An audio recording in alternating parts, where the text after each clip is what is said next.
We need an emergency siren, I think officially. Chris Cotillo here, Sean McAdam. Second emergency podcast of the week. I believe that's a Fenway Rundown record. This time it's not for the Red Sox losing a player, but the Red Sox gaining one. It's Ranger Suarez. It's 5 years, 130 million. We wrote on, I believe, Monday, the days are all stacking together this week, that the Red Sox were considering a pivot to pitching after losing out on Bregman. And we've seen this now twice. They don't get the main guy they're looking for. Last year, Fried, they go get Crochet. This year, Bregman turns into Ranger Suarez and a bold, quick, kind of out of nowhere, move today. Sean McAdam, your thoughts, immediate reaction. I know you've written a few things on our website we call home, but just how does this move strike you? Yeah, a surprise. I think most of us thought that if they had shifted or were going to shift to pitching, that it might have been a trade.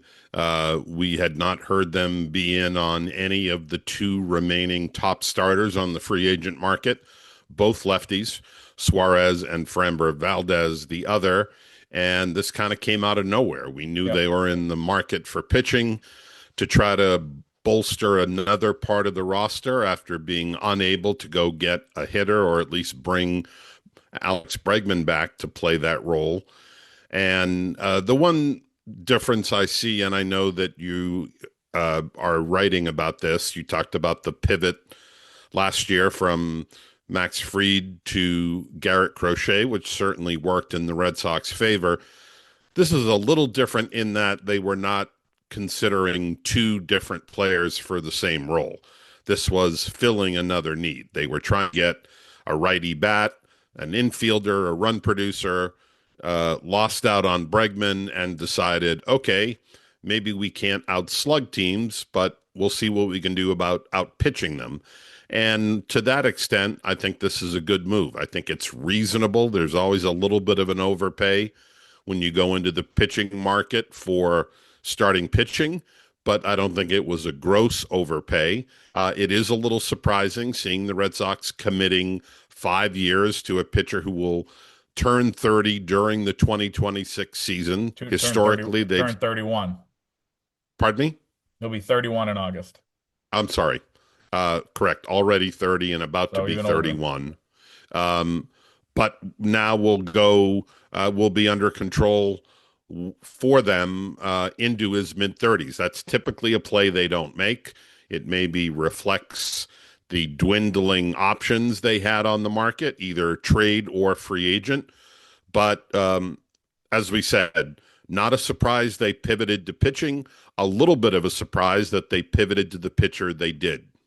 Yeah, I think, I look at it as they suddenly had money burning a hole in their pocket. They had 165 million in a way that was offered to Bregman, and they had to go and give that to somebody. And the three top, I mean, there's a huge gap. There's nobody in that range on the free agent market position player wise. Tucker and Bellinger are going to get more than that, and they don't fit your team. Bichette's going to get probably way more than that. And Eugenio Suarez is probably next up, and he's going to get way less than that. And so they had this money kind of burning a hole in their pocket, and it went to Ranger Suarez. I know we talk a lot about is Sonny Gray the number two? Is Sonny Gray the number two? I can tell you, as we reported at the time, the Red Sox plan at the point when they got Sonny Gray was that he would be the number two and that the real, resources and time and effort would be spent on bolstering the lineup. And I think they were aiming for, Bregman and another piece. It turned out being Contreras. At that point, the roadmap was Gray, Oviedo, Bregman, and Contreras was the goal. And obviously, this was a plan B. This was a pivot. And it's one that's going to have a domino effect, I think, as you just wrote, as we toss flowers back and forth on each other's columns here. I think, like, it's just a matter of time before someone is moved from that rotation. I know your focus was on, I haven't read it yet because it just went up in our conversations, and everybody's focus is on Tolley or early. I think Bayo could be gone too. This is a guy who, weak contact, ground ball type of guy. Um, he is right-handed, which helps in a rotation that's now, seemingly very left-handed. But I think they go and try to find that other bat via the trade market. I don't see them taking on additional salary now that they're at around 270, and good for them for being around there. I do get, my guess is that that number is going to come down before opening day. Whether you salary dump Patrick Sandoval and his 9 million AAV, whether you offload Bayo in a deal with that AAV, Duran, Rafaela, some of these guys, I think the next shoe to drop could kind of, kill two birds with one stone in a way. But, on the one hand, at the beginning of the winter, someone pretty high up in the Red Sox organization told me they really, really liked Ranger Suarez. And then we kind of heard nothing. I did mention it in that co-byline we did on Monday that this is a guy that he has big fans in the organization. Other people wrote that too. And then it went quiet. And, this is the pivot they made. Is it their absolute first choice? No, I think that was having Alex Bregman on the roster. But at this point, instead of sitting on their hands and waiting for the perfect deal, I think showing urgency in the way they did with Crochet a year ago, that's what fans want. And that's what he did today. I just, I'm kind of torn on if it was the right move because it wasn't their first choice. I think Suarez could be pretty good, and I think you're looking at no matter what the next shoe to drop is, one of the best rotations in baseball. Really, if Crochet is Crochet, Suarez is what he's been for his career. Gray is what they think he can be, and then you get into that mix. Talk about all the different people you can mix and match there: Crawford, Sandoval, Tolley, Early, Harrison. The list goes on and on. So. Lot Yeah, to and unpack, and that's I what we're here also to do. think it's important. They had depth at the beginning of the offseason in their rotation. They had people like Dobbins. They had other options they could turn to. They had Richard Fitz. Now the difference is they go 10 deep, and some of those guys going 7, 8, 9, 10 are pitchers with potential and high ceilings like Tolley and Early. And maybe you throw Kyle Harrison into that group. He's obviously not as highly prized or valued as the other two, but still somebody that could help out and have some value as a left-handed starter who turned in a good performance against Tampa in the final week of the season. They had him in the pitching lab for a good chunk of the year at Worcester. They like how he emerged there.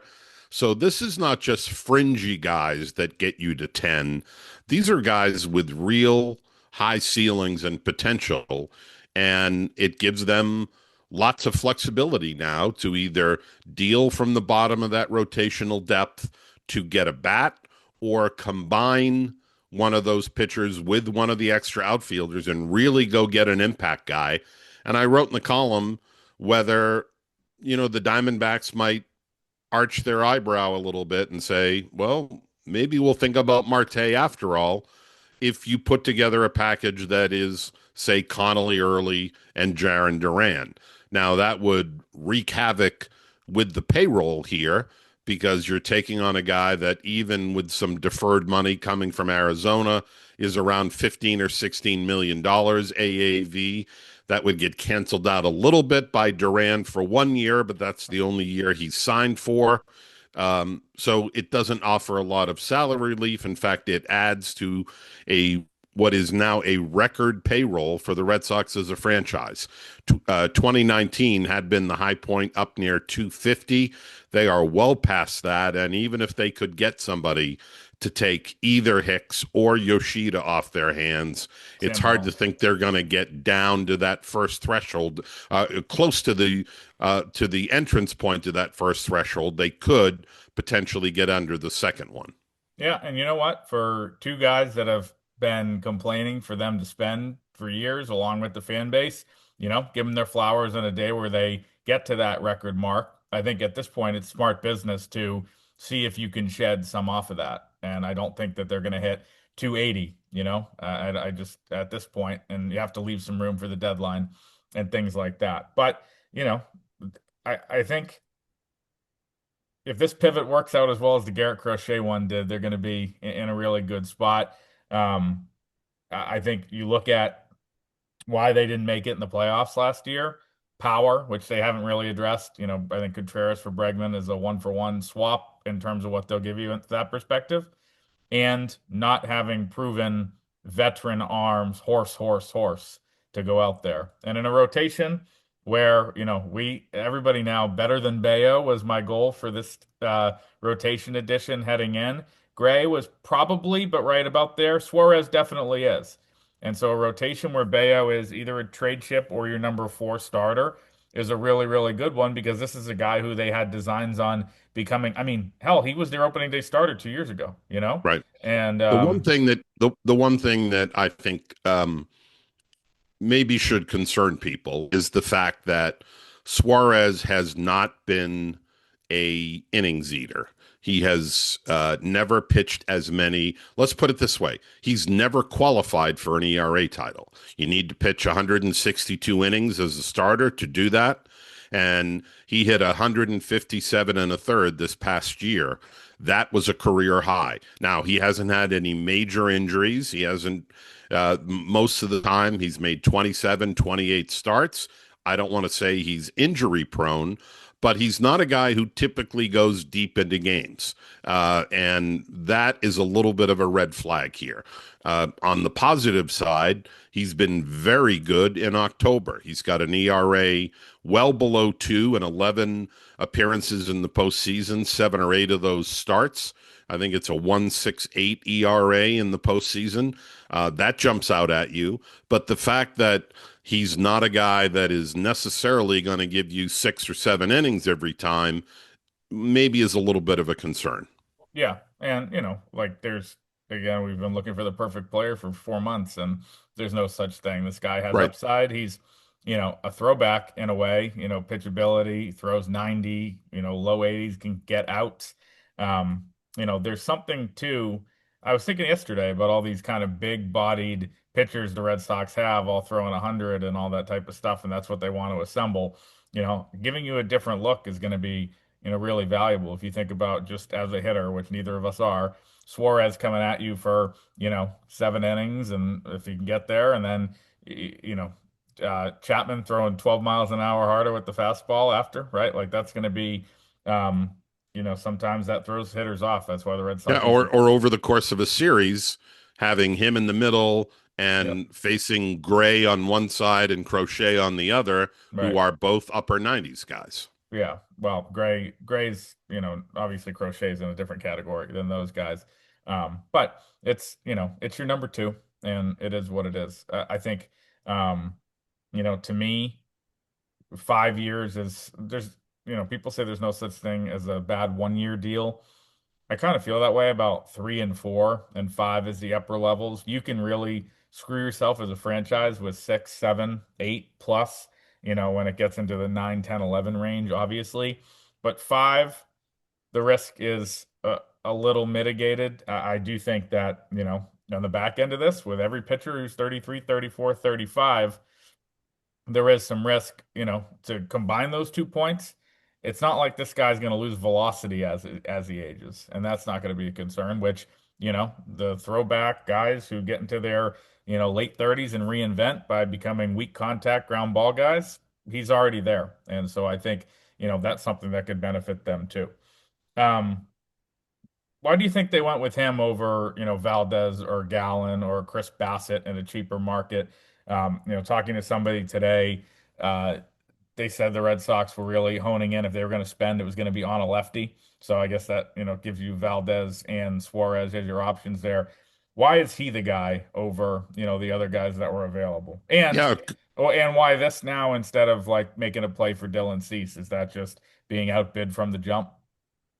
yeah, I think it's a little bit of a reactionary move, but I was wondering the same thing. How much more would Valdez have cost them? And that's a guy that has given the Astros 192 innings or more in three of the last four seasons. He had 201, a league leading total in 22, 198 in 23, 176 in 24, and last year 192. They're basically the same age. There is that postseason experience. We talked about how good Valdez has been. Less so, rather, Suarez has been over the course of his career. Not so much for Valdez, who is 7-6 with a 4.34 uh, ERA in 17 appearances, 16 starts. Was that a separator? Was Valdez looking for a longer commitment? That was the word early in the offseason that he was maybe looking for a 7 or 8 year deal. The fact that Suarez was willing to take five might have been a separator, but it's interesting to see, uh, why they chose the path they did. Yeah, and again, I think it's a palatable deal. 26 a year for a pitcher is, nothing to sneeze at for sure. But over 5 years, there's no opt-outs, there's no deferrals, nothing wonky about it. It just kind of is what it is. And, give them credit for that too. Maybe they, kind of saw like, all right, we just lost out by getting too cute. In the end, on Bregman the other day, let's not get cute. Let's make the offer. Obviously, the line of communication was established with Scott Boras. He knew that they had money to spend, and maybe he said, "Hey, let's pivot to Suarez," and that's what got it done. Yeah, the whole thing, the timing, the identity of the guy, a lot of this is kind of fascinating. How quickly they turn things around, going from looking for a bat to getting a starting pitcher, doing it in the span of 3 or 4 days. And the likelihood is, as we've been talking about, they're not done yet. That they're going to take some of that excess pitching, whether it's Tolley and Early or Harris, excuse me, younger lefties who aren't as established, or whether they move somebody who's got a longer term financial commitment. Bayo's money's not going to choke anybody in terms of their payroll. It's a reasonable AAV over the life of that. He might not be, he might not have the ceiling that Tolley and Early have at this point, certainly not Tolley, but he has had a history of success. He's pitched well against the Yankees. That should uh, address any issues that people have about his ability to pitch in a big spot. So um, we'll see where they go next. But it is a bunch of stops and starts and U-turns here over the last 72 hours. I think one other thing that's really, really interesting to me is, we talk, and I've made the point that I think these teams hoard these draft picks way too much, and they're too concerned about them. Red Sox are giving up their fifth highest selections, plus a million in international space to sign Suarez. If you're signing Otani, or if you're signing, whoever it is, you can give that up. That's a big Soto. price. Yep. Yeah, Soto. It's a big price to pay for, a guy in this bucket. Red Sox paid it a year ago for Bregman, and they're paying it now at a stiffer penalty as a CBT payer last year too. So that to me, like, can I say that this move was a desperate one, but good for them for being desperate in the way they were? Like it's not a knock that they just said, screw it, let's do it. That's what people want them to do. They want them to take risks. They want them to say, picks be damned, 26 million a year be damned. All right, this guy's going to make us better. Let's do it. Yeah. There's been too much hemming and hawing over the last 5 years trying to get the perfect deal. And if this, I don't know how this got pushed over the edge or exactly how it came together. That'll kind of probably become a little bit more apparent in the coming days. But again, like you have to, good teams make desperate moves. They make the biggest bid. We don't know who else was bidding on Suarez. It doesn't matter. They got the guy. And for that, they should be commended along with the payroll going up. You can hate the player. You can hate that it wasn't plan A or plan B. I, have really not dug into him that much on a long, long travel day to see if I think he's going to be good in a Red Sox uniform or not, honestly. But in a half decade of them not getting their man, flowers to them when they do. Yeah, we're back to maybe taking issue with their evaluation rather than their approach and their budget discipline. And you'd rather have those kind of baseball arguments. Why not Valdez? Why Yeah. Suarez? Why not do something else pitching wise? Why not? Those are all pertinent questions, but we're not sitting here bemoaning their lack of commitment or aggressiveness, as you said Yep. earlier. And the fact that they, whatever it took to spur them into this action, ultimately they did, and they got better. Yep, for sure. All right, let's pivot real quick, as the Red Sox did. Wilson Contreras introduced to the Boston media today. I was on a flight when all these things happened. Of course, you were on the call. What were your thoughts on, what he had to say? Uh, I was impressed with how he handled himself. A very Nice upbeat, hat. winning personality. Talked about uh, why the Red Sox were uh, someone that he's willing to waive his no trade for. Talked about the history. Talked about their history of Latin players and growing up and watching guys like Ortiz and Manny Ramirez as someone who grew up in Venezuela. Um, he talked about his work at first base and how he wants to get better and he's always looking to improve, a willingness to catch in an emergency if that situation presents itself. I came away thinking that this is more of a personality than I expected, and I was impressed. Yeah. And obviously, um, that move was a few weeks ago, but just with everything going on, holidays and in his home country, took until now for him to address the media. Coming days here, as a little preview, Alex Bregman will be introduced in Chicago tomorrow, as a member of the Chicago Cubs.